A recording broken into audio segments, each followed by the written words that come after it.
All right, welcome everyone. We are here with the January podcast. For you, those of you who do not know me, I am Misty, the Director of Children's Division.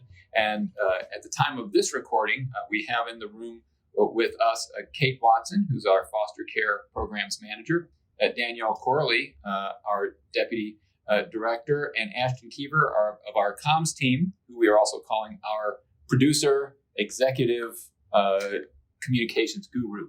All right, and we have meeting with us today, Misty Allen, our program specialist. We're also going to talk with Agent Root of the FBI.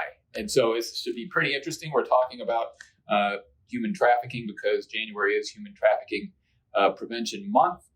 And Misty, you did some looking into how we established a Human Trafficking Prevention Month. Why don't you tell us about that? Yeah, in 2010, President Obama declared January National Slavery and Human Trafficking Prevention Month.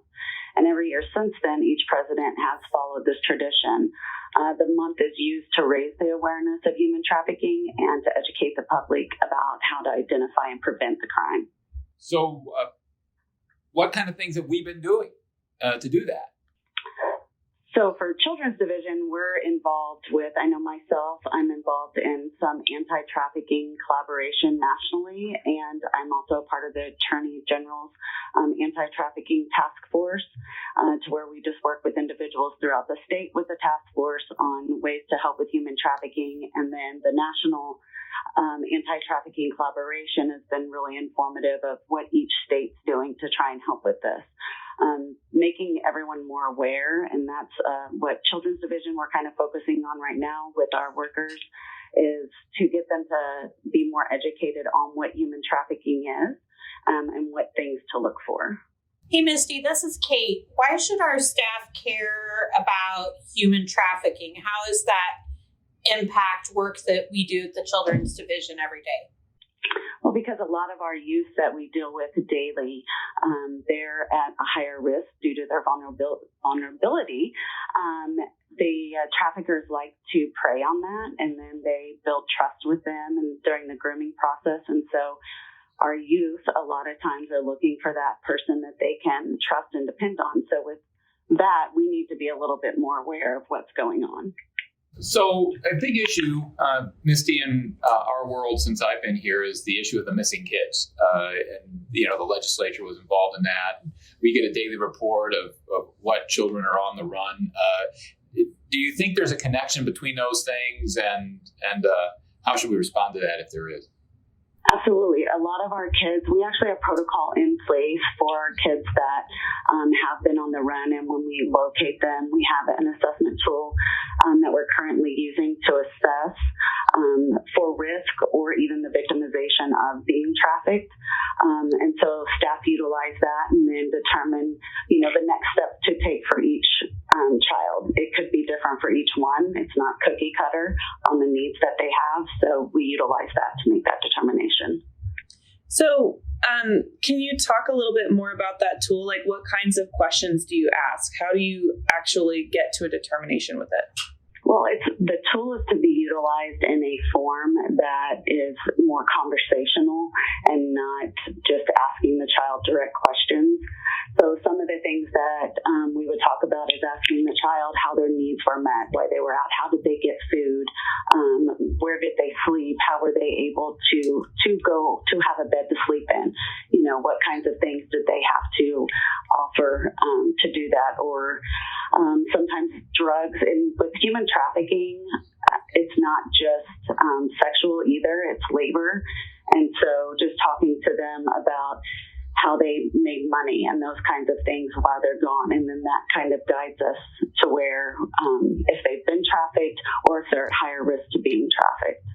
So if these children have gone, everything I've read says they're the people who are more likely to go again, and that there are other things that help us, sort of pinpoint who who might leave. So what kind of things do you think that we can do to help those kids stick around and be safe? Well, I think educating our kids and being just a good support for them, but educating them on what human trafficking is and what it looks like to the grooming process, those kinds of things, and having those conversations. And I think as an agency, we're moving towards being more open with our kids and listening to them and what their wants and needs are. So I think if we continue to do that, kids will be less likely to run. So do we have any idea, Misty, how frequently this happens in our agency among kids that we're dealing with? How many of our kids face this? Do we know?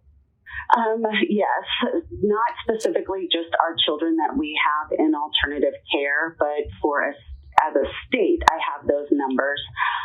In fiscal year 22, from July 21 to June 2022, the hotline unit received 227 hotline reports, and there were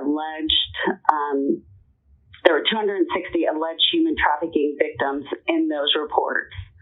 Of those, we had 23 that were found substantiated with 24 victims. And so far this year, we already have 69 human trafficking reports reported with 84 alleged human trafficking victims. And we've had 3 substantiated with 3 victims so far. Wow. So what do we do for these? What do we do for these kids? What do we do for them? Well, we provide services to them, link them to counseling, for youth, and that's something that a lot of these task force are working on. Is there's not as many services for youth in human trafficking, so those are things that are being focused on for our kids and kids that we don't take into custody that do have the family supports, because it's important to keep in mind traffickers they don't discriminate. It's not just one race, one social class or sex that they prey on. It's anyone. And so for everyone to be aware of it is really important.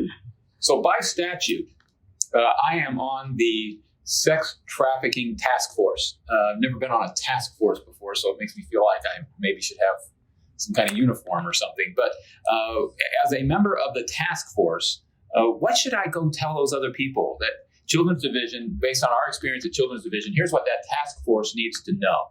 What should I be telling them? From what I've gathered, and I'm just going off of from my national task force group, is including the victims in some of the decision making. Sometimes they can guide us. It's easy for us to assume what they're feeling or the things that they've gone through or what we think would make things easier, better for them. But to me, having that victim a part of that, if they're willing to, could make a big difference. It brings up another question. I was at a meeting earlier today, and people were talking about being concerned about re-traumatizing people by talking to them about the issue. I mean, what I'm hearing from you is that we really need to talk to these kids about what they've been through so that we can figure out what they want and need, right? I mean, is that how you feel about things, or what do you think? I would say if they are comfortable doing so. Everyone deals with trauma differently. There's some people that it helps them work through their trauma by talking about it, and some people it takes a period of time before they talk about it. So it's not every survivor, and I'm sorry I utilized the word victim, I should have said survivor, of human trafficking will handle things differently, and not all of them will want to talk about it, but there are some that will. And so I think we need to be willing to listen to them when they are. That's funny that you bring that up, Daryl. I'm going to throw a shameless plug out for the foster care podcast that we're working on. As we're talking to the parents, they're talking about how the kids that come into their care actually want to share their stories. They want to be asked what they've gone through, because it's part of their healing process to talk about, what they've gone through and the things they've overcome in their lives. So, I think that's a really good point. Well, and I just know from my experience on the bench that what my experience was is that kids want to be heard, and they even want to be heard about the bad things. I think maybe we need to take the lead from what their counselors tell us, from what they're being advised by their counselor to do. We need to get all these kids to the therapy they need. And I think what I'm hearing from you, Misty, is follow their lead. I mean, respond to them in a way that they want this to be done, and then take that information and use it to try to help both the child in front of us and children in the future that we have. I think that sounds like a good approach to me. Absolutely. I did want to touch on something that I think falls under the radar a lot, because people think of sex trafficking and human trafficking of being these big bad strangers that come and do things, which it can be, but we also have familiar trafficking that people dismiss. We have family members that do traffic their loved ones. So it could be to pay for rent or services or drugs or anything like.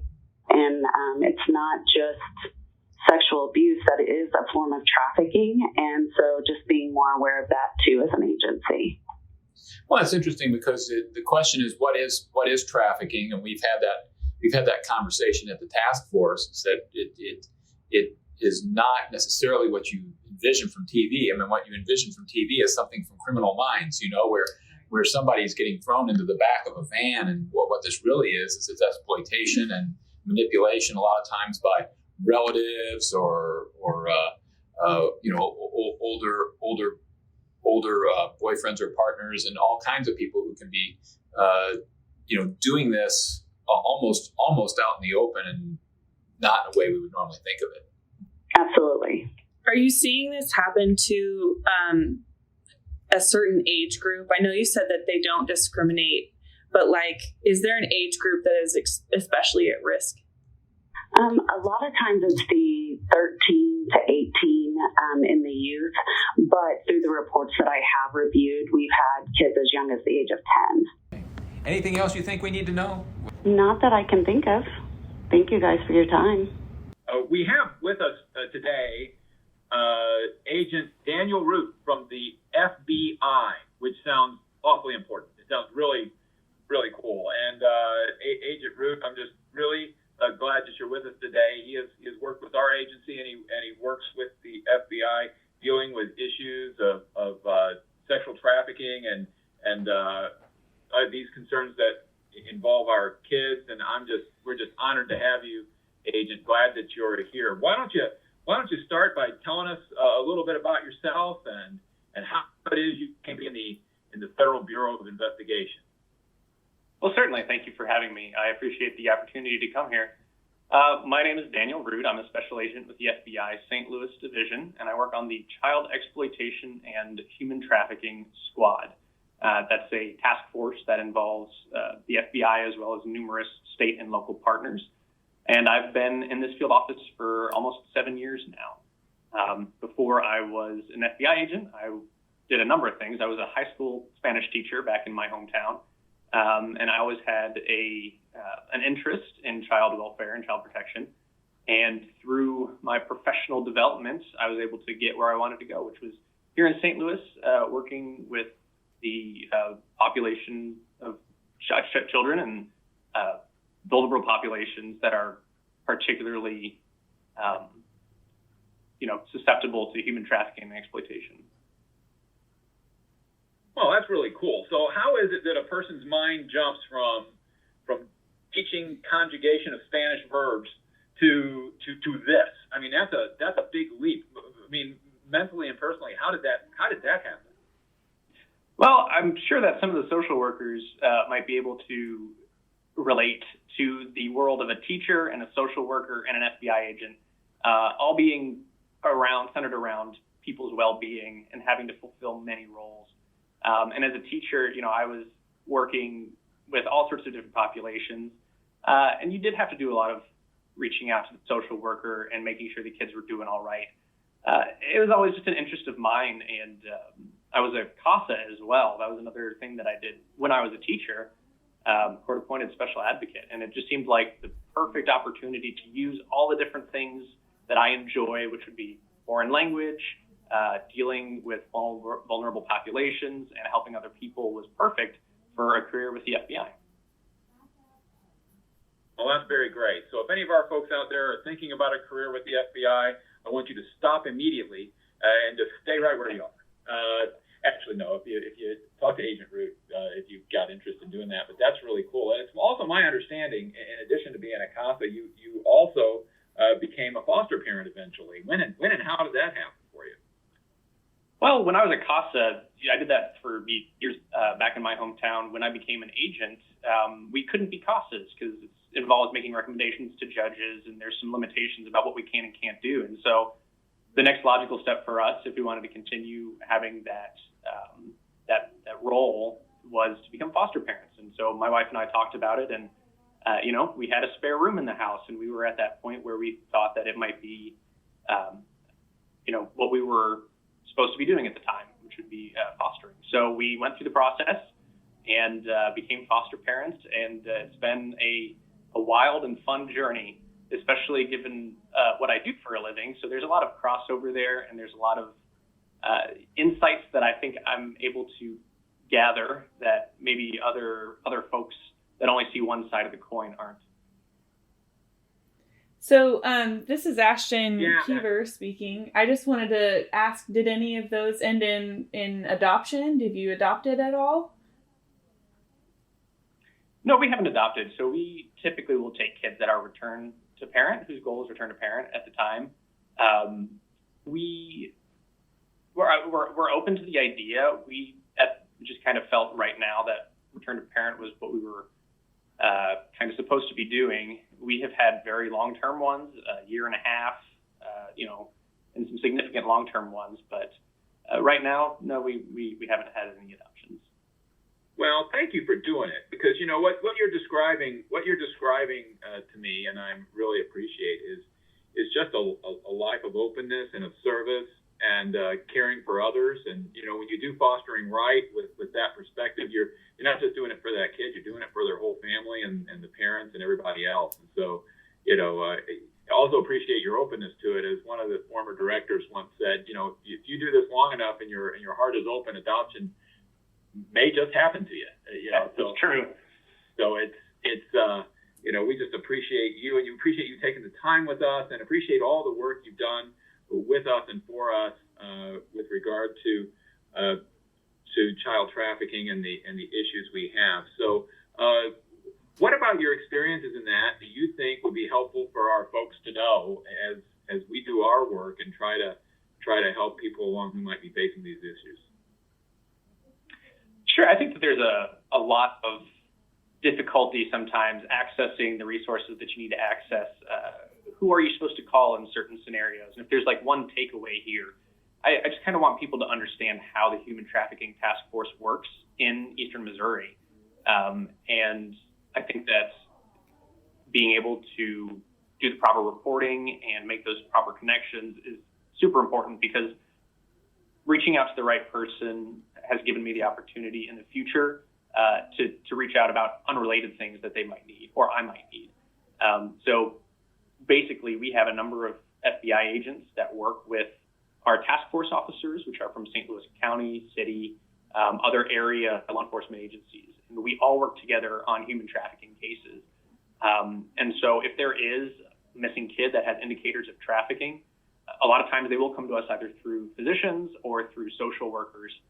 And we will work together, because there's certain things as a federal agent that I can do, and there's certain things as local peace officers that our task force officers are able to do. So I just want people to understand that reaching out to anybody that is aware of the Trafficking Task Force in the Eastern District of Missouri will be able to get the resources that we need in order to properly address whatever case they have.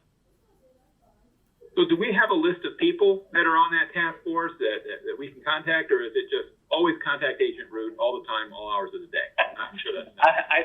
I don't know if my phone is always on the bedside table and it goes off at all hours. I think the most logical thing would be, if they work in DSS and Children's Division, is to take it up the chain, because the folks that I've worked with over in Children's Division, we work very closely together, and so they would know the proper avenues to get in touch with us. Some of the local agencies might not be as aware. They might not get that many trafficking cases. They might try and work the case themselves. They might try, to get a hold of us. So I would always recommend just going up the chain internally in order to get a hold of us, because they're also able to triage and get information that we're not privy to in order to kind of hand it off to us in the manner that's going to allow us the best way to address that issue. Sure. So if you see the indicators of trafficking, that they ought to be telling their supervisor to tell their supervisor, so that we can touch base with the people on the task force that are most equipped to handle this thing and to help us along. That's what I'm hearing from you. Essentially, and the standard methods of communication are also there. The human trafficking national hotline that also gets blasted out to me and other local agencies, and we just kind of say, hey, I'll take this one. And we're able to work together to deconflict those reports. So if you report to the national hotline, we're going to get it anyway. So either through internal or reporting mechanisms or all national hotline. Well, very good. So what are some of those indicators of trafficking? What should be red lights that people see to say, whoa, wait a minute, we need to do something about this? What do you think people should be looking for? The biggest things that I've seen in the cases that I've worked are the unexplained income, unexplained gifts, things that might seem out of place for that child. If they have a brand new iPhone that they weren't able to afford before, we get some of those reporting from schools that kind of see these indicators. For us, I mean, one of the biggest indicators is just a vulnerability in general. Your frequent runaways, I know that it can get tiring to go back and forth again and again with the recovery of these children, but that vulnerability is such a huge risk factor. Even though they've gone of their own accord, they're still vulnerable at that point. That's a huge indicator for us. If they're engaged in risky behaviors that are going to end up with them potentially in a trafficking situation. So that, in addition to it, there's a lot of medical signs too that we see. If they have repeated visits to doctors with STI panels going on again and again, those are the kind of indicators that would be the most salient in my experience. Okay, so if we see these things and we report them and we get the task force involved, what does success look like? I mean, if we've done that and can we feel like we've done something right and allowed you to come in and save the day? What does success look like? Well, asking to define success, I think in both your world and mine, is a very difficult thing to say. For us, at the very least, right? So we're a law enforcement agency, so we always go into it with the mind of trying to prosecute the perpetrator of the crime. I would call it a success if we get that child back into a safe location and into a place where their needs are going to be met without engaging in any sort of risky behaviors. For us, we've recovered many children that don't end in a prosecution. Human trafficking cases are very, very difficult to work because the survivors of trafficking will sometimes have difficulty coming back and talking to law enforcement or any of the processes that would result in a successful prosecution. So for me, in order to get that kid back in pocket and know that they are in a place where they're going to be safe and their needs are met, that's what I think of as success. So in your experience, those safe placements, are they typically the same placement they came out of with more sort of safety measures in place, or are they different placements, or is there a little bit of both of those things? What's your experience on that? I would say a little bit of both. I, surprisingly, maybe to some, don't have that much experience in what would happen after the placement. We have repeat, right, that we've gone out and we've recovered the same child a number of times. But in my world, if we recovered the kid and they don't go on run status again, I don't really know the outcome. So that's a very good question. Yeah, well, and if you don't see him again, I was talking with a judge friend who, is dealing with a program he's doing. It's like, if I don't see him again, I feel successful about it, right? Because they didn't. Yes. They're not a repeat customer. So what do you think are the biggest factors that make somebody a risk of being a repeat customer, where you've seen them come back, and so that we can have an idea of what we might avoid? So the repeat customers, that's a tough one, and that's another one where actually our federal nature is super helpful. The ones that do frequently run, we will find in different jurisdictions. And so the biggest thing that I see that helps is having collaborative, multidisciplinary approach to where the social workers are aware of what's going on, law enforcement's aware of what's going on, and whatever placement they're at is aware of the specific risk factors and what they can do to mitigate that. So I think the more complex ones that I've seen are where a piece of the puzzle is missing. And, law enforcement might recover a kid and not provide information that could be helpful to the social worker about that specific child's needs. Because they're very complex, these recoveries. Frequently we'll recover a kid from St. Louis and Detroit or in Memphis. And we're worried about getting that kid back, and not all that information of the officer or the social worker that made first contact with that child gets reported back. So in my experience, probably documenting as well as you can stuff that the kids say, things that you think might be helpful to them is very important in making sure that they are in a safe place at the end of the day. So you talked about prosecuting the bad guys, and I'm an old judge, and so I kind of enjoy the idea of prosecuting the bad guys. I'm kind of people see me, I think, a little bit kind of a warm, fuzzy, help the family kind of guy, which I am. But I'm also one of these people, when somebody intentionally done something bad to a child, I'd like for our policy to be, woe to you if you do that in the state of Missouri. Woe to you, because you're going to get it. So are there things that we can do to help you along as you try to get the bad guys? Are there certain things, good information that help with prosecution of people who do this kind of awful thing? Absolutely, yeah. There's things that help my job go easier whenever we're trying to get prosecution. One of the biggest things nowadays is digital evidence, right? Most crimes nowadays have some sort of a digital or a virtual aspect to them. Communication is done via Facebook. Kids' phones, have all these different apps that it's difficult to keep track of. So that digital evidence is important for us, especially if a victim is reluctant to discuss with law enforcement. We might be able to find communications or other things that will help us take down that trafficker through phones. And so we've actually had some very good success with, some judges have taken kids' phones if they think there might be evidence that would be helpful to getting a bad guy off the street and keeping it from happening to other kids. So that's one of the biggest things that I found help in those prosecutions. Well, that's wonderful information, because I know that where the heart and mind of all our people are is that they want to try to prevent this kind of thing. And if stopping a person with this child can prevent it with the next one, I think we're going to be excited about that, and protecting this child going forward. So I think that's just great information. Foster parent, we're dealing with your foster child. What kind of things would you think a foster parent ought to know about this sort of thing? Some of the most important stuff for foster parents, in my opinion, the things that have helped me the most are just best practices. I know that's a very general thing to answer, but that trauma-informed care of children is just so important, because whatever trauma they've experienced is going to be best suited by having that approach.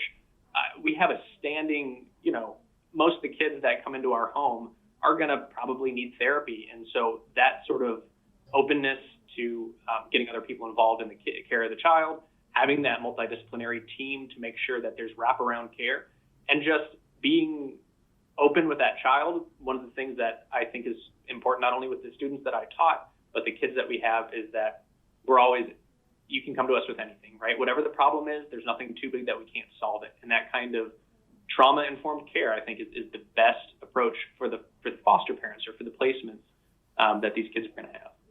Another question I had was, you mentioned physicians, you mentioned you may be a teacher noticing a new iPhone. Is the place to start reporting it, like as a mandated reporter going through those channels? Or is there somewhere else they should be going if it's specific to trafficking? Yeah, I would report to the trafficking hotline in cases like that. We all have to use our discretion at times, from social services to law enforcement to teachers. A brand new iPhone might not necessarily on its own be something that would raise eyebrows, but if you know the kid well enough and you know that they're talking about their new boyfriend and there's some things that are sending up red flags, you don't have to be 100% sure. I would report it to the trafficking hotline, and we'll call you back and we'll discuss the situation with you. It might be we need some more information. We might need to make a referral ourselves, because as mandated reporters, it's going to be circular reporting up. We want to every single thing that comes into us, you guys are also aware of any success. And I guess I just would love, I don't know if you can share any stories from the field with very few detail, but it would be great to hear a success story from your perspective, something that sticks with you and makes you want to keep doing this job. Yeah, I mean, those success stories are the ones that you kind of latch on to keep you going during the times when you just are in the rut of the horrible things that are happening in the world. Successful human trafficking prosecutions are very good, right? When you feel that you've brought a case to fruition and getting, 10, 15 more years for somebody that has, so for instance, I had a case where somebody was actually out after serving time for a trafficking case who was being monitored by GPS and still, while having an ankle bracelet on, was trafficking a girl. And so in a specific case, the kid had run away from home and was just sitting at a McDonald's. And anytime that those kids are vulnerable, that's going to be a trafficker's dream, is to find these kids that are vulnerable. And so going from start to finish on that case, from recovering the child, getting the information, the surveillance video, all the stuff that we needed to prosecute, that was a really good feeling. That was a success story for us. And there's been, a number of other cases where we've been able to, I had a case with an adult who had frequently would get on FaceTime and tell his victim where she needed to go and what she needed to do. And this girl was maybe 14 at the time. And so it was just such a brazen case that getting him off the streets and getting a successful prosecution on him was a really good feeling. So those are the ones that I look back to. Those are the ones that I see the notes from, the parents, thanking everybody involved, that kind of keep you going and make you be able to get your work done at the end of the day. That's incredible. I mean, it's just so hard to think about these kids being so vulnerable. I mean, it just, I don't know. As a parent, it really breaks my heart. But. And it does. I think that part of the approach to human trafficking, that at least the information that I like to get out there, is that it's vulnerability, right? And a lot of folks have an idea of human trafficking as kids getting kidnapped off the streets and, taken from their, the cart at Target or something like that, when in reality, the vulnerabilities that we see already in our population make it so that the traffickers don't have to work that hard to find a victim. So that's one of the big takeaways that I try and push, because people are always on the lookout for, whatever Facebook told them people are doing, of tying a string around a door handle to mark, potential victims. There's lots of people that are vulnerable out there. They don't need to work that hard. So, being able to get those people off the street that are just trying to find the easy victims is very rewarding. Well, yeah, we've all got this image in our mind, right, from a Criminal Minds episode where somebody's getting thrown into the back of a white van without any windows in it, right? And it might actually be a neighbor. It might be a family member. It might be this kid's uncle that is doing this. And so sometimes that trafficker is right under our nose, and it's not like they're walking around with a T-shirt that says, "Hey, I'm a sex trafficker." It's not like that. Right? Exactly. Yeah, we don't. As much as I'd like my life to be like Liam Neeson's, it's not, running after somebody that's been thrown into the back of a van and taken over to Europe. And those cases do happen. I'm not saying that they don't, but they're just a small fraction. And if you want to keep an eye out for human trafficking, you keep an eye out for those vulnerability factors. And that's what's going to get you to those cases. What kind of nationwide efforts are being undertaken to address this issue? Because we know it's a big issue everywhere. What kind of things are happening that are being done to try to stop this sort of thing? So there's a number of national initiatives that we have at the FBI and through our collaboration with other agencies. One of the recent successes that we had was through Operation Cross Country, which is an effort that we have to work with our task force officers and also local law enforcement if we have significant leads that there's a missing child that might be vulnerable in a specific location. So we went out in teams and tried to locate missing youth that had sex trafficking indicators. And we were able to recover a number of children. And not only that, but we were able to make stronger liaisons with Children's Division and other law enforcement agencies, because that flow of information back and forth where they were able to give us ideas on where a child might be, and we were able to relay that out to the field. And a lot of those resulted in successful recoveries. So that kind of collaboration is huge in this world, and those national initiatives to do that are pushed out through FBI headquarters result in really great outcomes.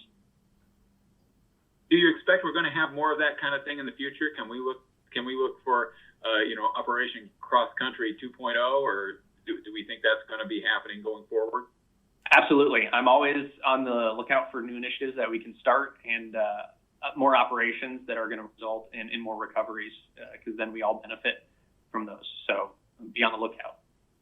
So what would you leave our people with as we finish this up? What would your message be to our folks on the ground to help you along and help these kids? What would you have our folks know that we've not talked about already?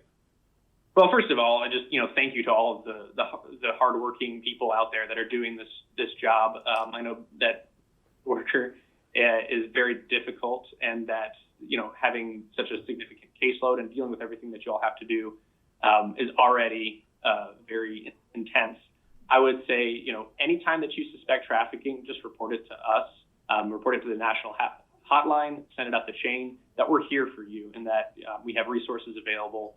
And that we will work with you. We'll discuss the case with you, and that we are more than happy to take your call and figure out what we can do to make sure that these kids at the end of the day are safe and healthy.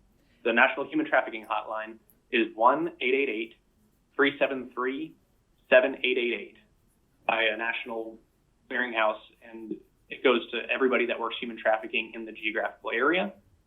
And so that's where we get a lot of our intake from. And then if the reporting part is their name and phone number, then we can call them back and get further information.